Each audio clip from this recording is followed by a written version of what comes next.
कक्षा 10 गणित।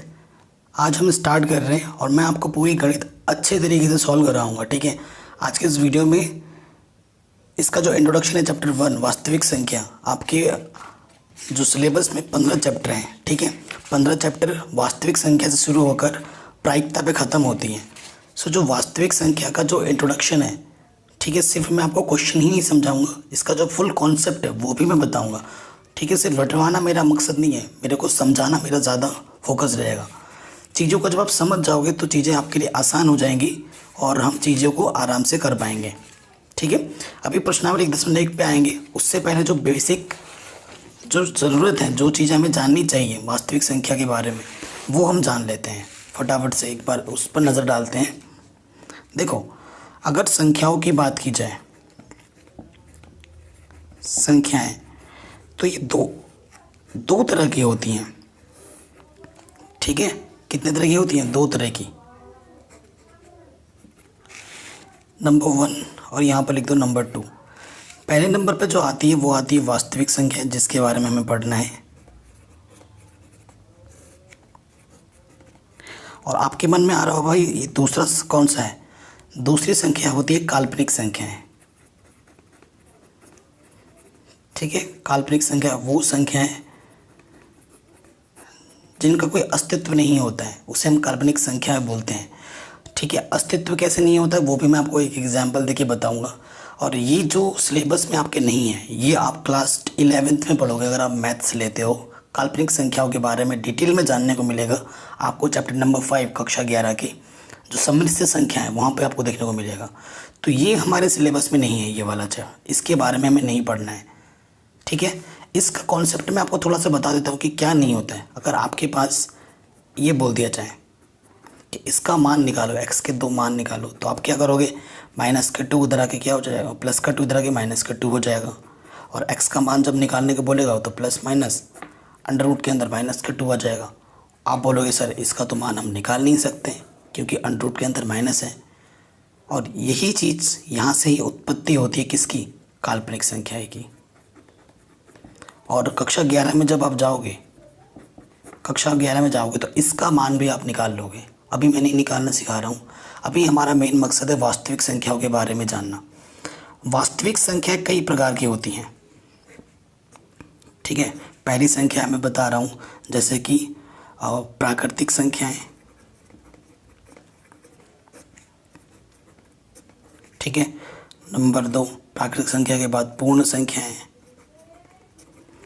पूर्ण संख्या के बाद आपका आता है क्या? प्राकृतिक संख्या हो गया, पूर्ण संख्या हो गया, परिमेय संख्याएं। ठीक है, चौथा किया जाएगा अपरिमेय संख्याएं।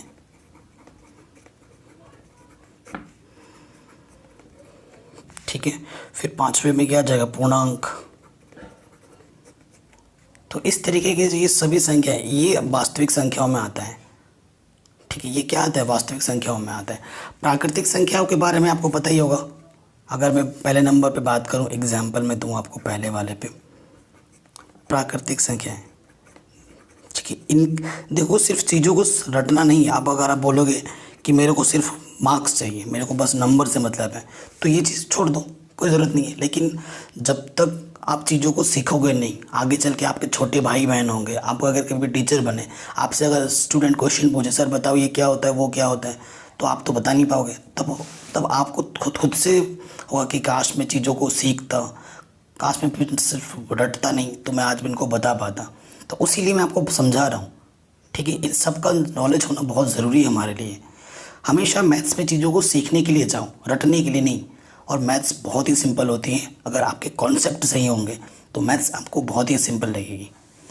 देखो, प्राकृतिक संख्या कोई डेफिनेशन नहीं दूंगा मैं आपको, सिंपल जितने भी काउंटिंग नंबर होते हैं, एग्जाम्पल इस प्राकृतिक संख्या को n से प्रदर्शित करते हैं, n फॉर नेचुरल नंबर। प्राकृतिक संख्याओं का अंग्रेजी में नेचुरल नंबर बोलते हैं। तो जितने भी काउंटिंग नंबर हैं, गिनती के नंबर हैं, 1 2 3 4 5 6 7 8 9 10 11 ऐसे ही चलता रहता है ना, ख़त्म नहीं होगा कभी। ये हमारी ज़िंदगी ख़त्म हो जाएगी पर ये नंबर नहीं ख़त्म होंगे। तो ऐसे नंबर्स को हम बोलते हैं प्राकृतिक संख्याएं। नंबर 2 पे क्या आ जाता है? पूर्ण संख्याएं। पूर्ण संख्या को अंग्रेजी में बोलते हैं होल नंबर्स। होल नंबर्स को डब्ल्यू से प्रदर्शित किया जाता है, और इसको याद रखने का मैं एक सिंपल सा ट्रिक बताता हूँ, 0 + n। जितनी भी प्राकृतिक संख्या हैं उसको बस 0 से शुरुआत कर दो, 0 1 2 3 4 ऐसे चलता रहेगा, तो ये हो गई पूर्ण संख्याएं। पूर्ण संख्याओं में प्राकृतिक संख्याओं के अलावा 0 भी सम्मिलित होता है, ठीक है। तो 0 से स्टार्ट होता है, तो ऐसे नंबर को हम क्या बोलते हैं, पूर्ण संख्याएं बोलते हैं। अब मैं यहाँ पर पूर्णांक की बात कर देता हूँ पहले। पूर्णांक को z से प्रदर्शित किया जाता है, z। पूर्णांक में 0 भी आता है, प्लस का 1 प्लस का 2 प्लस का 3 ऐसे इधर चलता रहेगा। इस तरफ -1 -2 -3 -4 इधर ऐसे चलता रहेगा। तो ये सभी हमारे क्या होते हैं, पूर्णांक होते हैं, ठीक है। प्राकृतिक संख्या जान ली, पूर्ण संख्याओं के बारे में पता हो गया, पूर्णांक हमने जान लिया है। अब हम किस पे आएंगे, परिमेय संख्या और अपरिमेय संख्या पर। ये बहुत ज़रूरी है। देखो, परिमेय संख्या अगर पता चल गया तो ऑटोमेटिकली अपरिमेय संख्या पता चल जाएगी कि जो संख्याएं परिमेय होती हैं, जो संख्या परिमेय नहीं होती वो अपरिमेय होती हैं, ठीक है। तो परिमेय संख्या हम जानते हैं।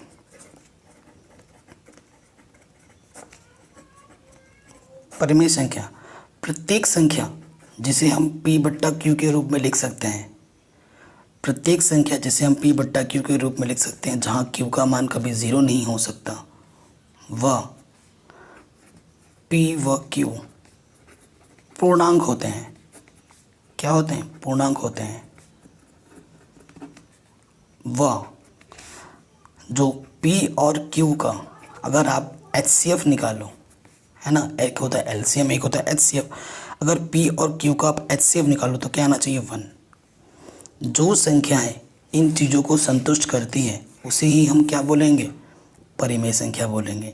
प्रत्येक संख्या जो p/q के रूप में लिखी जाए, जहाँ q का मान 0 ना हो, p और q वहाँ पूर्णांक होने चाहिए, साथ ही साथ और p और q का जो HCF होना चाहिए वो 1 होना चाहिए, तभी हम उसे क्या बोलेंगे, परिमेय संख्या बोलेंगे, अन्यथा नहीं, ठीक है। 0 एक परिमेय संख्या है। क्वेश्चन में पूछता है क्या 0 एक परिमेय संख्या है, जी बिल्कुल है। क्या 1/0 परिमेय संख्या है, जी बिल्कुल नहीं, क्योंकि बट्टे में 0 आ गया है, ठीक है। बट्टे में 0 नहीं होना चाहिए, q का मान 0 नहीं होना चाहिए था, तो यहाँ तो 0 आ रहा है। अब आपसे मैं बोलूँ क्या 2/4 एक परिमेय संख्या है, उससे पहले 1/3 एक परिमेय संख्या है, जी बिल्कुल है। 1 और 3 पूर्णांक है, नीचे 0 भी नहीं है, और इन 1 और 3 का HCF 1 होता है, तो ये एक परिमेय संख्या है। परंतु 2/4 अभी एक परिमेय संख्या नहीं है, क्योंकि ये पूर्णांक है, ये पूर्णांक है, नीचे 0 नहीं है, चलो ठीक है। लेकिन 2 और 4 का अगर HCF निकालोगे तो कितना आएगा, 2। 2 भी 2 से कटता है, 4 भी 2 से कटता है, लेकिन HCF 1 नहीं आया। इस वजह से ये अभी फ़िलहाल 2/4 तो परिमेय संख्या नहीं है, लेकिन ये सरल हो सकता है। ये तो बहुरूपीय है, इसे हम क्या बोलेंगे, बहुरूपीय। इसका अलग रूप है, इसका अलग रूप क्या है, 2 × 2 2 दूनी 4। अभी ये जो 1/2 है ये परिमेय संख्या है, परंतु 2/4 को परिमेय संख्या नहीं बोल सकते। इसका सरल रूप जो है वो परिमेय संख्या ज़रूर है, ठीक है। तो परिमेय संख्या के बारे में जान लिया हमने। अपरिमेय संख्या क्या होती है, जो संख्या परिमेय नहीं होती वो संख्या क्या होती है, अपरिमेय, ये बोल सकते हो। और अपरिमेय में मैं थोड़ा बता देता हूँ,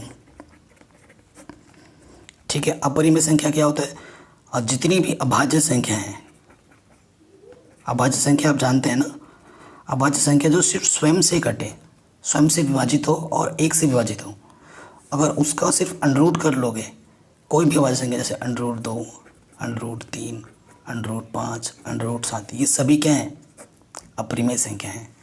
उसके अलावा अगर मैं यहाँ पर लिख दूँ 1.0010001, तो ये भी एक अपरिमेय संख्या, क्योंकि ये चलता रहेगा, दशमलव प्रसार इसका अशांत है, ठीक है, और अनावर्ती है, इसी वजह से ये क्या है, अपरिमेय, ठीक है। तो ये अपरिमेय हुआ, ये अपरिमेय। अगर मैं ऐसे लिख देता हूँ 1.3 की 3 भी चल रहा है, मतलब बार बार 3 आएगा, इसका मतलब यही हुआ ना, ऐसा चलता रहेगा। तो ये परिमेय है या अपरिमेय है, ये है परिमेय। क्या परिमेय, ऐसा क्वेश्चन आ सकता है आपके 1 मार्क्स में। तो किसी भी दशमलव प्रसार में अगर कोई संख्या बार बार आवृत्ति आ रहा है तो उसे हम पी बट्टा क्यू के रूप में लिख सकते हैं, और पी बट्टा क्यू के रूप में लिख सकते हैं तो वो क्या हो जाएगी परिमेय।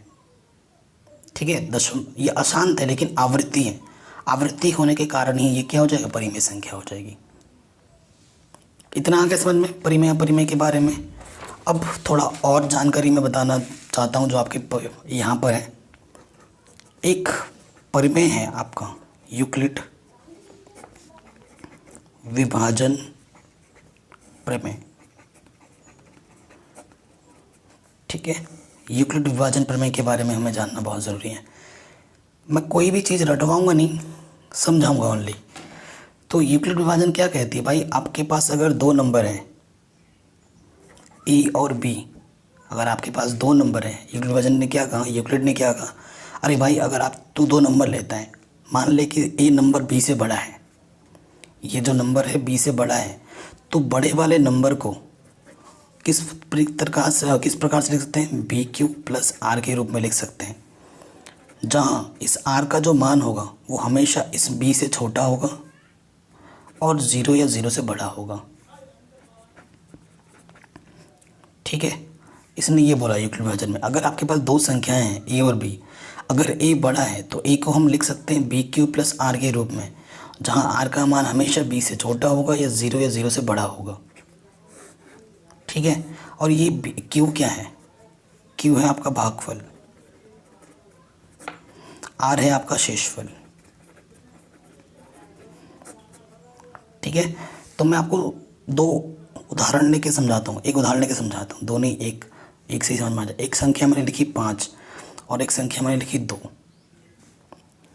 ये है ए के स्थान पर, ये है बी के स्थान पर। ये बड़ा है, 5 बड़ा है, तो आपको क्या करना है, छोटे वाले नंबर से बड़े वाले नंबर में भाग देना है। कितनी बार जाएगा, 2 दूनी 4, घटाएंगे, शेषफल क्या बचा, 1। ठीक है, तो ये क्या है हमारा, ये हमारा क्यू है, ये हमारा आर है। आर का मान देखो 2 से छोटा आया है, हमेशा बी से छोटा होगा या ज़ीरो से बड़ा होगा। अतः यूक्लिड विभाजन प्रमेय द्वारा इसे मैं कैसे लिख सकता हूँ, यहाँ 5 है, यहाँ 2 है, ये ए है, ये बी है, फिर क्या आता है क्यू मेरे पास कितना है 2, फिर क्या आता है आर मेरे पास कितना है 1। तो मैं देखो इसको ऐसे लिख दिया। ठीक है, सो ये मेरा क्यू है, ये मेरा क्या है, आर है। अगर मैं बाएं पक्ष को सरल करूँ, 2 दूनी 4 प्लस 1, तो ये 5 के बराबर आया, इधर भी 5 है, इधर भी 5 है, तो लेफ्ट हैंड साइड किसके बराबर आया, राइट हैंड साइड के। ठीक है, तो इसे हम बोलते हैं यूक्लिड विभाजन प्रमेय। तो ये भी हो गया। देखिए यही सब चीज़ आपके यहाँ पर लिखा होगा, कहाँ पर, ये प्रमेय 1.1 यूक्लिड विभाजन प्रमेय। ठीक है, इसे आप अपने कॉपी में अच्छी तरीके से लिख लेना, और जो उदाहरण मैंने दिया वो लिख लेना। अब आएंगे हम प्रश्नावली 1 में, वास्तविक संख्या है। ठीक है, और इसमें जितने भी एग्जाम्पल हैं, हालांकि सॉल्व किया हुआ है तो इसे आप बाद में खुद से कर लेना। मैं आपको प्रश्नावली 1.1 सॉल्व करवा रहा हूँ। बाकी सभी चैप्टर मैंने करा रखे हैं, जिनकी मैं लिंक्स दे दूंगा डिस्क्रिप्शन पे, या फिर एक बार आप प्लेलिस्ट ज़रूर चेक कर लेना।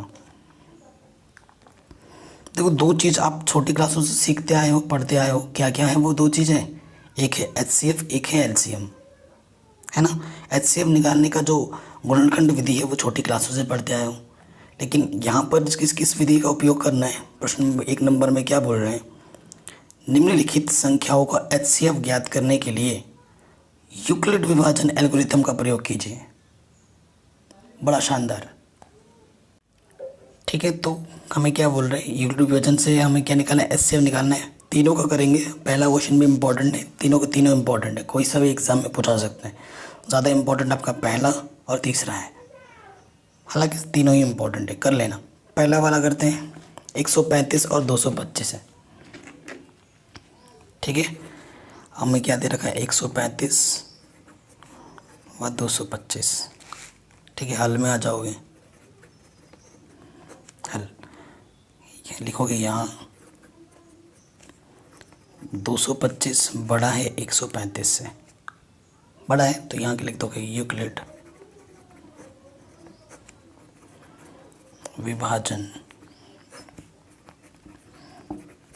प्रमेय से। आप यूक्लिड विभाजन प्रमेय से लिखने के बाद बाकी सरल करेंगे। रूल आपको पता है, ये नियम, बड़ा वाला इस तरफ आएगा बराबर छोटा वाला इस तरफ। ठीक, आपको छोटे वाले से बड़े वाले में क्या करना है, भाग देना है। भाग देना आना चाहिए आपको। यहाँ पे 3 संख्या है, यहाँ पे भी 3 संख्या है। 135 2 बार में 270 ज़्यादा हो जाता है, एक बार ही जाएगा। घटाएंगे, 5 में से 5 गया 0। ठीक है, 12 में से 3 गया, कितना जाएगा, देखो यहाँ से हासिल लेगा एक ना एक। 12 में से 3 गया, कितना जाएगा आपका 90।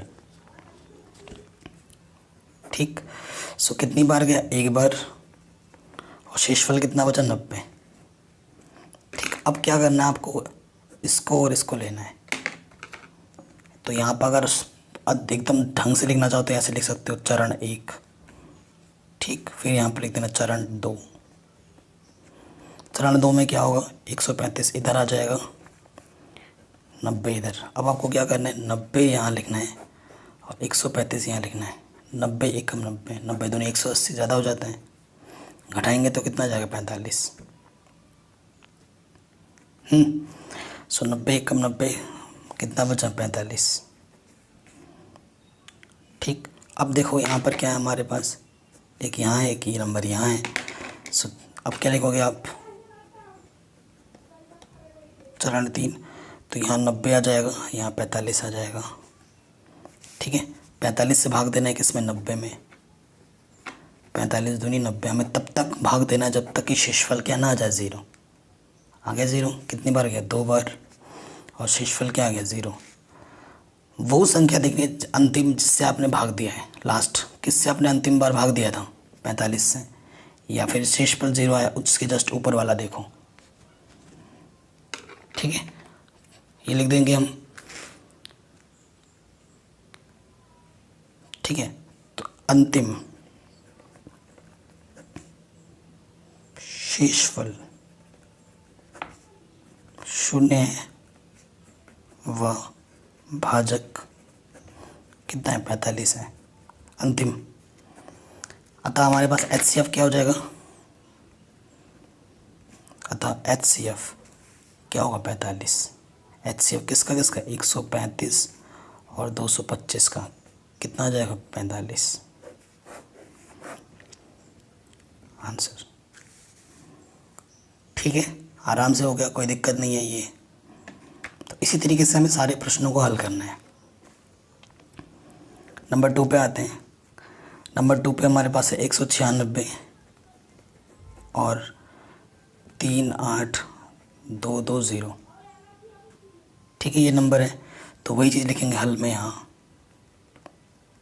हल, यहाँ पर क्या है, ये नंबर बड़ी है 38220, वह छोड़ो, ये 196 से ये बड़ी है, तो यहाँ लिख दो यूक्लिड विभाजन प्रमेय से। सो यहाँ पे छोटा वाला लिखोगे 38220 और यहाँ पर 196 आ जाएगा। 196 से भाग देना है इसके अंदर।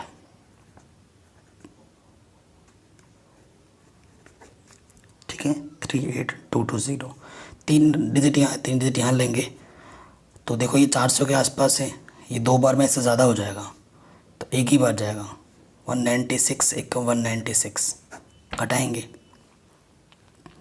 ठीक है, घटाने पे कितना आ जाएगा देखो, यहाँ से आ जाएगा 12 में से 6 गया 6, यहाँ से बचा 7, 17 में से 9 गया 8। ठीक है 8, और यहाँ से 2 में से 1 गया 1, 186 बचेगा। तो इससे छोटा है 1 हासिल लेंगे, यहाँ से 2 लग गया। ठीक, तो देखो यहाँ से 3 डिजिट, यहाँ 3 छोटा बड़ा 1 लिया, 4 ले लिया।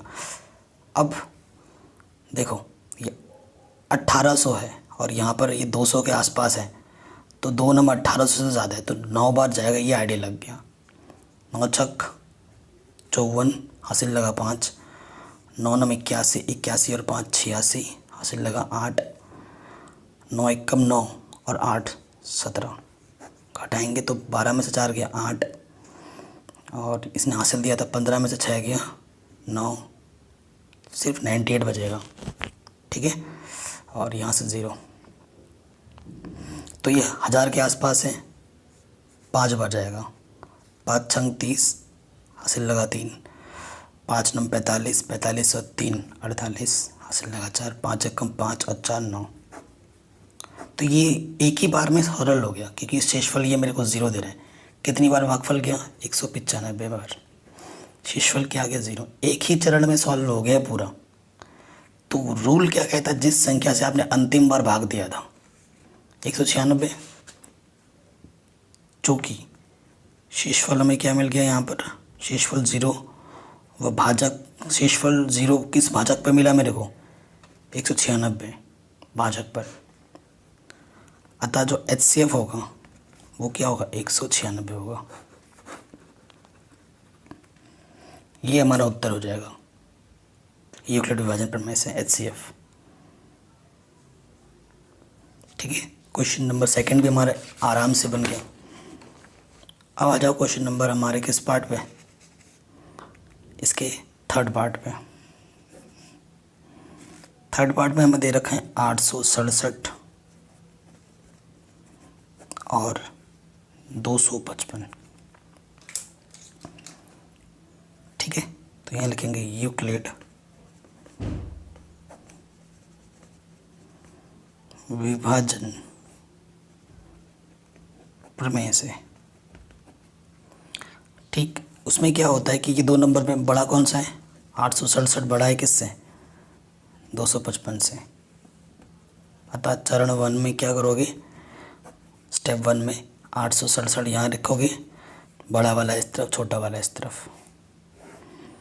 छोटे वाले से बड़े वाले में क्या करना है? भाग देना है। और ये जो भाग वाग में कम कर रहे हैं ना, आपको यहीं पहले ध्यान, जैसे मैं कर रहा हूँ, ये नहीं कि पीछे छुपा के कर रहे हो एकदम चोरी छुपे कोई देख ना ले, ऐसा कुछ नहीं है।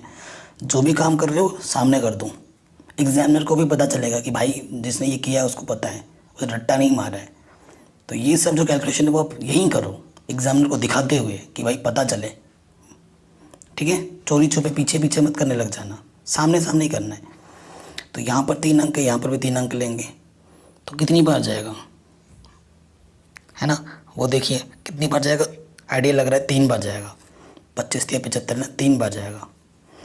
3 बचे 15, हासिल लगा 1, 3 बचे 15 और 1 16, हासिल लगा 1, 3 दूनी 6 और 1 7, घटाएंगे 7 में से 5 गया 2, 0, 102 बचा। कितनी बार गया? 3 बार, और शेषफल क्या बचा? 102।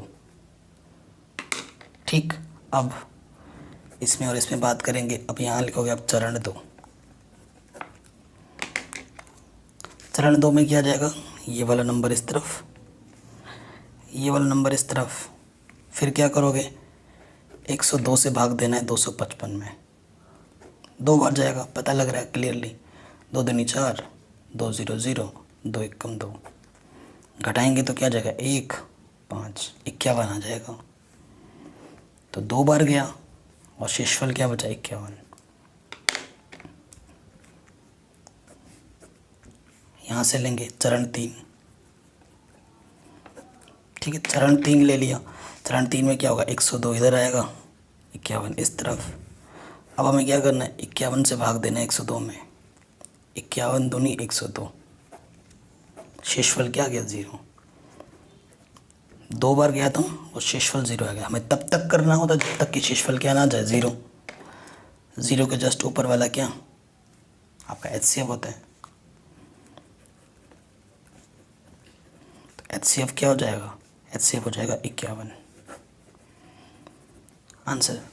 तो यूक्लिड विभाजन प्रमेय से हमने HCF निकाल दिया आराम से।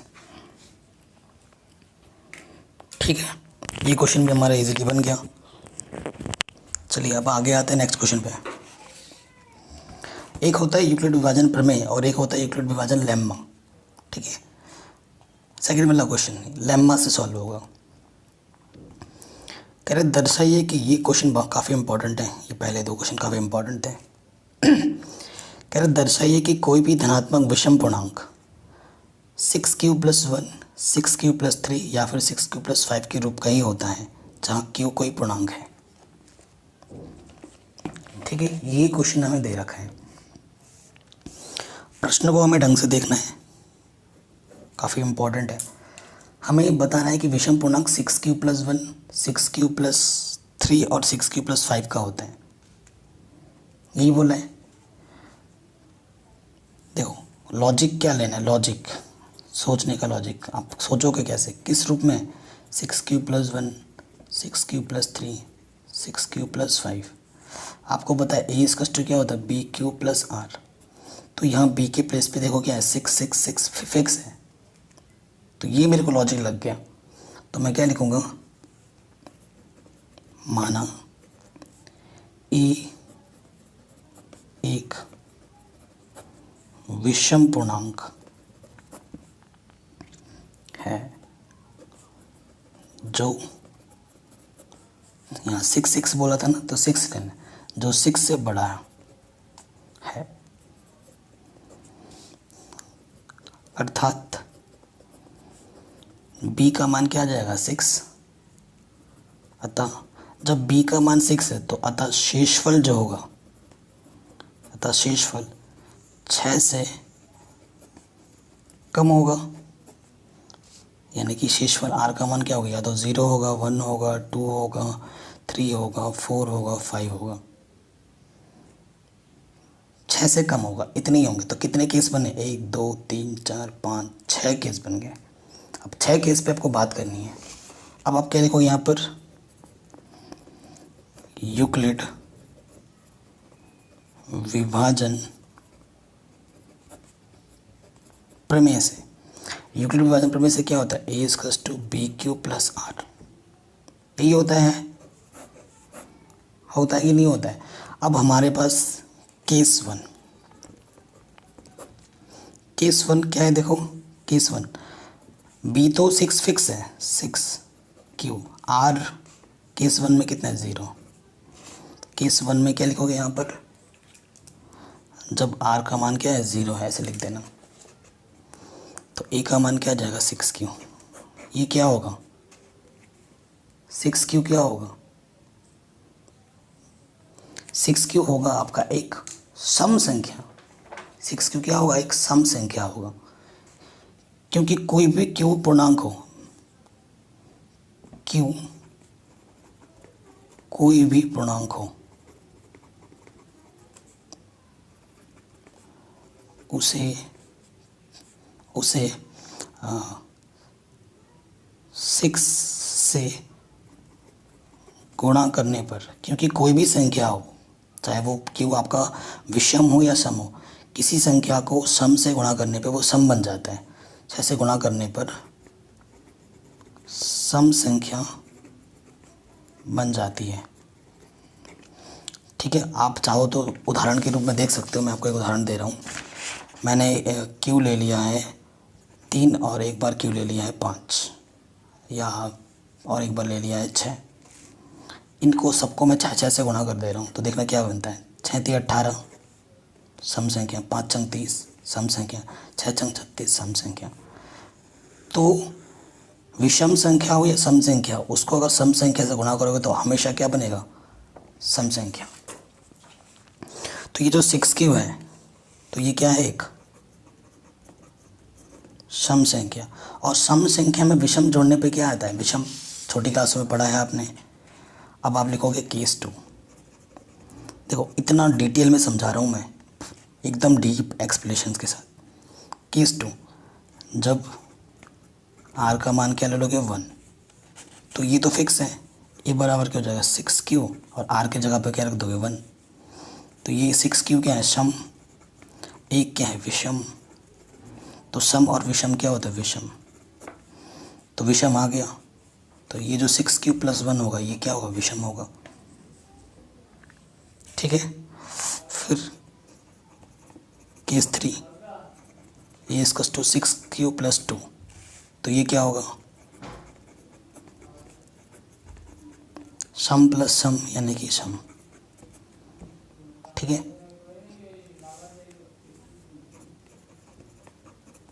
केस 4 क्या होगा, जब आर का मान यहाँ टू लिया, जब आर का मान हम क्या लेंगे 3, तो ए इसका क्या हो जाएगा 6 क्यूब प्लस 3 यानी कि सम प्लस विषम क्या होता है विषम, तो ये भी विषम आ गया, ये सेकंड है। ठीक है, थर्ड लिख दिया मैंने। 6 क्यूब प्लस 3 भी क्या आएगा विषम। केस 5 जब आर का मान आप क्या लोगे 4, तो ये क्या हो जाएगा 6 क्यूब प्लस 4 यानी कि सम प्लस सम यानी कि सम। तो इसकी मेरे को ज़रूरत नहीं है क्योंकि मेरे को विषम बताना है ना। एंड केस 6 जब आर का मान 5 लोगो तो ए क्या हो जाएगा 6 क्यूब प्लस 5 सम प्लस विषम यानी कि विषम। ठीक है, तो आप क्या लिखोगे, समीकरण 3 2 1 से स्पष्ट है, 1 2 3 से स्पष्ट है, ये लिखना है। समीकरण 1 2 व 3 से स्पष्ट है कि जो भी क्वेश्चन का जो स्टेटमेंट होता है वो लिख देना है कि सभी धनात्मक विषम पूर्णांक 6 cube plus 1 6 cube plus 3 6 cube plus 5 के रूप का होता है आंसर। इस तरीके से आपको हर क्वेश्चन को प्रॉपर लैंग्वेज में लिखना है, समझना है, करना है। ठीक है, तभी आपको पूरे नंबर मिल पाएंगे। तो क्वेश्चन नंबर 3 क्या बोल रहे हैं, किसी परेड में 616 सदस्यों वाली एक सेना की टुकड़ी 32 सदस्यों वाली एक आर्मी बैंड के पीछे मार्च करना है। दोनों समूहों को समान संख्या वाले स्तंभों में मार्च करना है। उन स्तंभों की अधिकतम संख्या क्या है जिसमें वे मार्च कर सकते हैं। ठीक है, इन टुकड़ियों में उनके पीछे मार्च करना है टुकड़ी बना कर, और हमसे पूछ रहा है उन स्तंभों की अधिकतम संख्या। यहाँ पे एक वर्ड आया है, कीवर्ड बोलते हैं इस टाइप के को, है ना। इस क्वेश्चन का ये कीवर्ड है, अधिकतम संख्या जिनमें वे मार्च कर सकते हैं। जब भी ऐसे आएंगे ना, अधिकतम के लिए निकालना होता है HCF, और यहाँ अगर बोलता है न्यूनतम तो निकालना होता है LCM। अधिकतम के लिए क्या आएगा HCF और न्यूनतम के लिए क्या आएगा LCM। तो हमें 616 और 32 का क्या निकालना है HCF, वही इस क्वेश्चन का क्या होगा आंसर होगा। ठीक है, तो ये हमारे क्वेश्चन का लॉजिक निकल के ये आया है और ये हमें करना है। सो क्वेश्चन नंबर 3 है, सो जो प्रश्नानुसार हल जो होगा, हमारा जो हल होगा वो क्या होगा, वो HCF होगा। HCF क्या होगा, और किसका 616 और 32 का जो भी आएगा वही हमारा क्या हो जाएगा आंसर। सो इसको हम किस विधि से करें, आपका मन जिस भी तरीके से करना चाहे कर सकते हैं। तो यूक्लिड विभाजन प्रमेय से ही करेंगे। तो यूक्लिड, क्योंकि इसमें बोला नहीं है ना, तभी हम किसी भी मेथड से कर सकते थे, परंतु हम यूक्लिड विभाजन प्रमेय का ही उपयोग कर रहे हैं। यूक्लिड विभाजन प्रमेय से 616 बड़ा है 32 से, तो यहाँ लिखेंगे चरण 1 616 इस तरफ, 32 इस तरफ, 32 से भाग देंगे किसमें 616 में। यहाँ भी 2 अंक, यहाँ भी 2 अंक ले लेंगे। 32 दूनी 64 ज़्यादा हो जा रहा है, तो 32 से कम 32, 11 में से 2 गया 9, 5 में से 3 गया 2, पीछे से 6। ठीक है, ये चीज़ आ गई। तो लगभग 300 के आसपास है और यहाँ पर 32 है। सो आइडिया लग गया कि 9 बार जाएगा, है कि नहीं। आइडिया क्या लग रहा है, देखो 9 बार जाएगा तो 9 बार लेते हैं। 9 दूनी 18, हासिल लगा 1, 9 तिया 27, 27 और 1 28, घटाएंगे 16 में से 8 गया 8, तो सिर्फ 8 ही बचा शेषफल। तो गुणा कितनी बार गया 19 बार, शेषफल कितना बचा 8। इसकी बात करेंगे चरण 2 में। चरण 2 यहाँ 32 आ जाएगा और यहाँ 8। अब आपको 8 से भाग देना है किसमें 32 में। 8 चौके 32, घटाएंगे तो 0। तब तक करना होता जब तक कि 0 ना आ जाए। कितनी बार गया 4 बार। शेषफल क्या बचा 0। 0 के जस्ट ऊपर वाला हमारा क्या होता है आंसर। तो कितनी टुकड़ी बनेगी हमारे पास 8। तो आंसर क्या होगा, कितने टुकड़े होंगे, टुकड़ी या टुकड़ी जो भी लिखा है 8 टुकड़ी आप बना सकते हो 32 के 616 सदस्यों की। ठीक है, तो ये हमारा आंसर हो जाएगा। तो सेना के 8 स्तंभों की हम टुकड़ी बना सकते हैं बराबर। ये हो गया आराम से। चलिए क्वेश्चन नंबर 4 और 5 पे आते हैं। ठीक है, ये क्वेश्चन काफ़ी इम्पोर्टेंट है। कह रहे यूक्लिड विभाजन प्रमेय का प्रयोग करके दर्शाइए कि किसी धनात्मक पूर्णांक का वर्ग किसी पूर्णांक m के लिए 3m या फिर 3m+1 के रूप का ही होता है। ठीक है, क्या बोला, पूर्णांक का में वर्ग करना और फिर वर्ग का जो रूप आएगा m के लिए इस रूप का दिखाना है 3m या फिर 3m+1 का। ठीक है, करते हैं। सो देखो यहाँ पर क्वेश्चन नंबर 4 है। 4 क्या है, देखो वही चीज़ है, माना पूर्णांक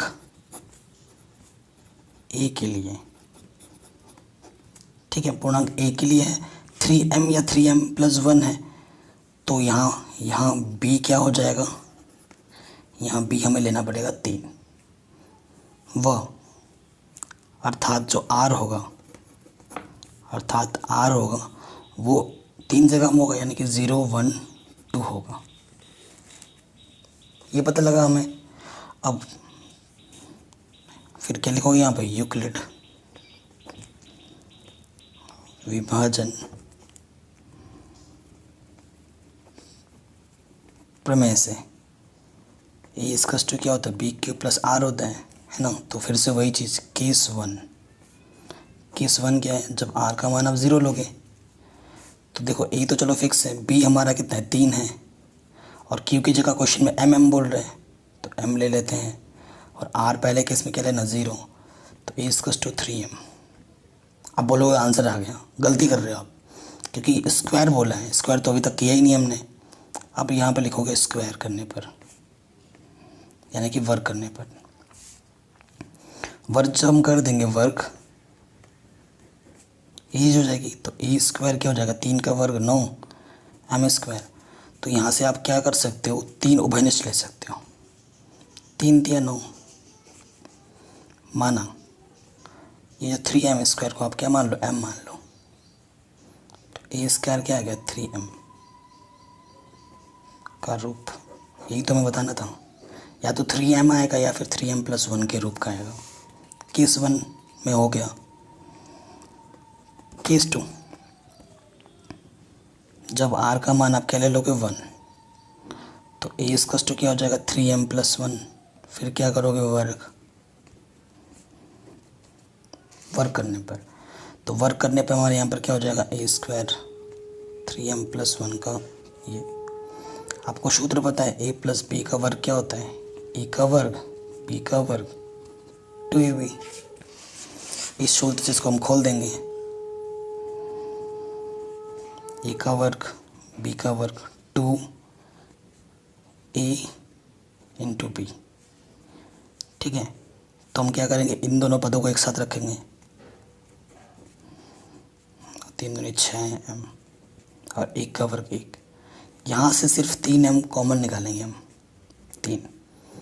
ठीक है, यहाँ पर हमारा क्या था, स्क्वायर था, तो 3 बाहर निकाला तो 3 बचा अंदर, m²।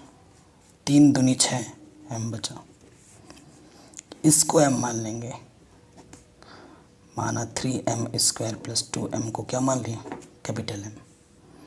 तो ये हो जाएगा 3m+1 का रूप, या तो 3m आएगा या फिर 3m+1 के रूप में आएगा। आ गया 3m+1।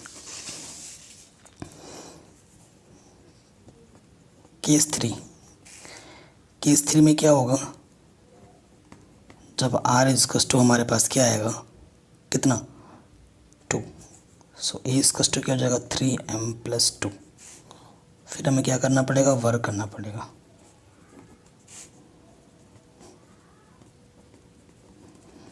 फिर से हम खोलेंगे a का स्क्वायर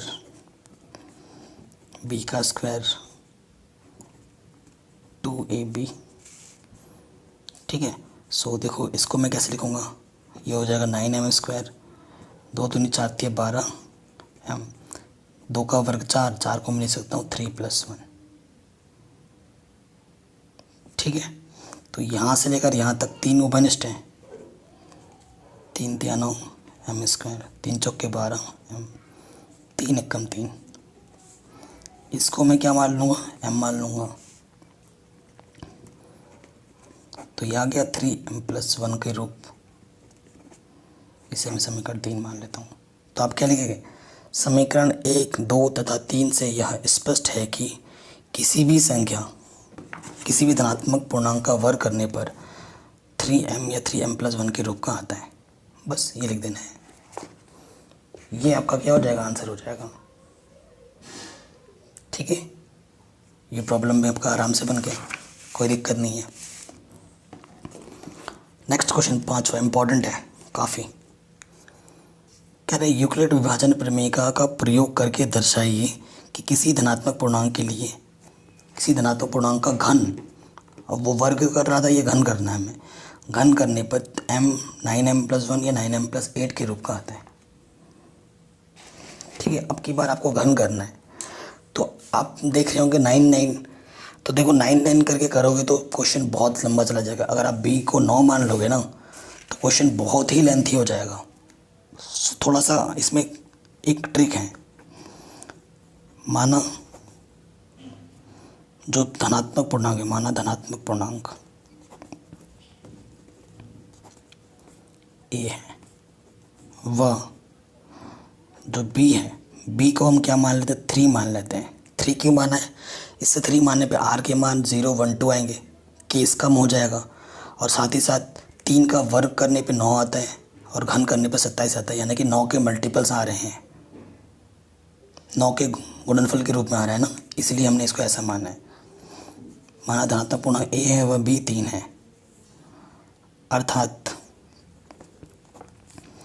r का मान या तो 0 होगा, 1 होगा या 2 होगा। फिर क्या लिखोगे, यूक्लिड विभाजन प्रमेय से क्या बोलता है, वो क्या बोलता है, a equals to b³ + r बोलते हैं। और यहाँ पर b हमारा कितना है, 3 है, q की जगह पर m बोला है, और r तो वैरी करेगा, कभी 0 होगा, कभी 1 होगा, कभी 2 होगा। अब हम यहाँ पर केस बनाएंगे, केस 1, जब r का मान 0 है, 3m+0, तो a का मान क्या होगा 3m। अब हमें क्या करना है, घन करने पर, घन करोगे तो a³, ठीक है, घन करो तो 3 का घन क्या होता है, 3 3 9 27 m³। तो यहाँ से देखो 9 उभयनिष्ठ ले लो, 9 3 27, इसको क्या मान लो m, तो क्या आ गया 9m ग्रुप। तो किसी भी संख्या का घन करने पे 9m, 9m+1 या फिर 9m+8 के रूप में आएगा, यही हमें बताना है। तो पहले आ गया 9m के रूप में, आराम से हो गया। अब आ जाओ केस 2 में, जब r का मान क्या लोगे 1, तो a हमारे पास क्या हो जाएगा 3m+1। फिर क्या करोगे, आप घन करोगे, और आपको सूत्र पता होगा, a+b का क्यूब क्या होता है, a³ b³ 3a² 3b²। सूत्र होता है, ये पता ही है आपको। अब हम यहाँ पर रख देंगे सूत्र में, सो यहाँ से हो जाएगा a का क्यूब b का cube 3a² into b plus 3b²। इसको इसको इसको एक साथ रखो। यहाँ से देखो, यहाँ इसका मतलब होता है 27m³। यहाँ से है देखो कितना, 3 3 9 27। यहाँ 9m² गुणा 3 है, ऐसे लिख देते हैं। और यहाँ है 3 3 9m। और यहाँ एक का कितना भी क्यूब करो, एक की पावर में कितना भी हो तो वो एक ही रहता है। तो यहाँ से उभयनिष्ठ क्या आ जाएगा, 9 9 3 27, 9 1 कम 9 तो 3m² बचा, 9 1 कम 9, यहाँ से m बचा इधर। अब इसको मैं क्या मान लूँगा, m। तो ये क्या हो जाएगा, 9m+1 रूप। या तो 9m का होगा या फिर 9m+1 का रूप होगा। आ गया। केस 3 में 9m+8 आ जाएगा। केस 3 जब r का मान 2 है तो a = क्या हो जाएगा, 3m+2। फिर दोनों तरफ क्या करना है, घन लेना है। ठीक है, घन करेंगे, a का क्यूब b का क्यूब, ठीक है, 3a² b 3b² a सूत्र में रख दिया।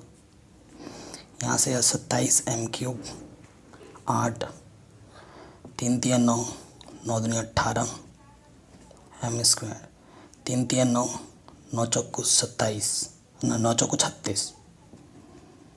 ये तो इन तीनों में से इन तीनों को एक साथ रखूं और कॉमन निकालो, 9 9 3 27 m³। ठीक है, फिर देखो यहाँ से क्या हो जाएगा, 9 दूनी 18 और 9 चौके 36 और ये प्लस के 8 अलग। अब इसको मैं क्या मान लूँगा, m। तो ये क्या हो जाएगा, 9m+8 के रूप। तो आप क्या लिखोगे, समीकरण 1 2 तथा 3 से यहाँ से लिख देना है, किसी धनात्मक पूर्णांक का घन 9m 9m+1 9m+8 के रूप का होता है। तो ये हमारा उत्तर हो जाएगा। अगर वीडियो पसंद आई है तो प्लीज़ लाइक करना, शेयर करना। बाकी सभी चैप्टर के लिंक्स मिल जाएगी डिस्क्रिप्शन पे। जय हिंद।